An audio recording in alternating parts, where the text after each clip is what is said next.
আল্লাহ আপনি আমার বাবাকে সুস্থ করে দেন, আমার বাবা যেন এই দুনিয়াতে আবার আসতে পারে, দুনিয়াতে যেন সুস্থ হয়ে আসতে পারে। বাইরে দেখেন বাচ্চাটা খানতেছে ভাই বাবার লাগি, বাপের দুইটা কিডনি ড্যামেজ হয়ে গেছে ভাই, টাকার অভাবে চিকিৎসা করতে পারে না ভাই। দয়া করে ভাই আপনাদের পাওয়া ধরে ভাই আপনারা এই বাইকে যে যত রোগ পারেন ভাই সহযোগিতা করেন ভাই।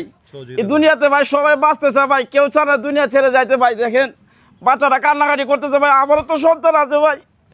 আজকে যদি আমার এই অবস্থা হইতো তা কি করতাম ভাই? আজকে যদি আপনার ভাই হইতো, আপনার বাবা হইতো, আপনি কি করতে ভাই? আসলে দেখলে কষ্ট লাগে, কারণ আমার নিজের ভাইও এরকম অবস্থা আছে ভাই। বিশ্বাস করেন আজকে আমার ভাইকে আমি টাকা রাখাইছি, তো ওই বাচ্চাটা কান্নাকাটি করতেছে ভাই। দয়া করে সবাই একটু সহযোগিতা করেন যাতে আমার এই ভাইটি সুস্থ হয়ে যা। আমি আর কি বলবো আপনাদেরকে ভাই, সবারই তো ভাই আছে ভাই, মানুষ মানুষের জন্য ভাই। আজকে আমার ভাই অসুস্থ ঢাকা, আজকে তার জন্য আমি বুঝতেছি এই ভাইয়ের কষ্ট যন্ত্রণা ভাই। তার জন্য বলি সবাই একটু শেয়ার করে দেন, অন্তত পক্ষে টাকা না দিতে পারেন আর যে যত রোগ পারেন ভাই একটু সহযোগিতা করেন। রোগীর বিকাশ নাম্বার আমরা দিয়ে দিব, মানুষের জন্য সবাই একটু এগিয়ে আসুন। দেখুন বাচ্চাটা কিভাবে কান্নাকাটি করতেছে ভাই।